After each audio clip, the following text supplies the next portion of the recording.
কি ভাবছেন আরামে বসে আছি? না, মোবাইল টিপার জন্য কে কি ডায়লগ শোনেন। দেখেন, রুটি বানাইতে গেছি, মাত্র মোবাইলটা নিয়ে বসছি, তার মধ্যেই শুরু হয়ে গেছে আমার দাদির এটার ভিতর ঢুইকা যা, ভাত না খাইয়া মোবাইল খা। মোবাইল তোরে প্রতিবন্ধী বানাইছে, মোবাইলের উপরে ঠাডা পড়তে পারে না। মরার পরে কবরের ভিতরে তোর মোবাইলটা লগে দিয়া দিম, হেয়ানে বইও মোবাইল টিপবি, চোখ লাগাইয়া টিপতেই আছে।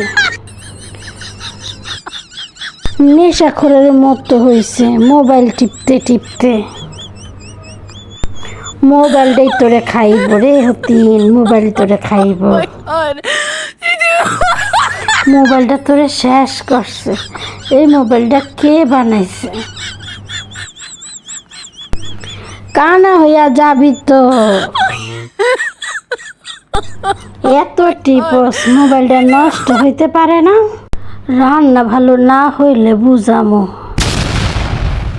হতিনের অন্ধ হইতে বেশি দেরি নাই। সারাদিন মোবাইলের ভিতরে কি দেখস? চোখ বড় বড় করে মোবাইলের ভিতরে হান দেয় থাকো ছেলেটা সারাদিন। বড়টার বেকাও কাছে করলে গা মোবাইল দেখানোর সময় তো সব কিছু ঠিক থাকে, বানাইতে করলে এরকম বেকা তারা বানাসকে।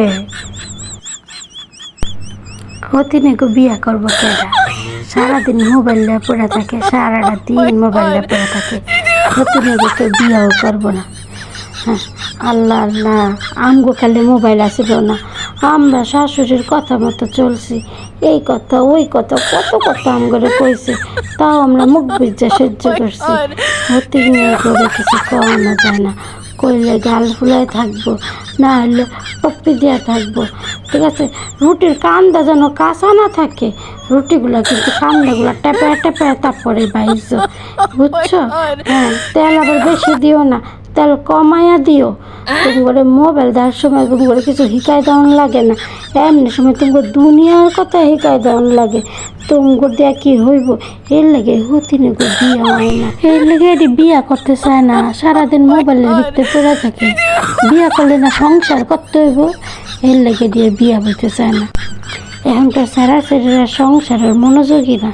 কি রে, তুই কি রুটি কি ইফতারের পরে দিবি? সেহেরিতে রুটি দিবি? তো রুটি এখনো বাজস? রুটির কান্দা যদি কাঁচা থাকে লো তো বুঝি সে রুটি তরে গেলাম।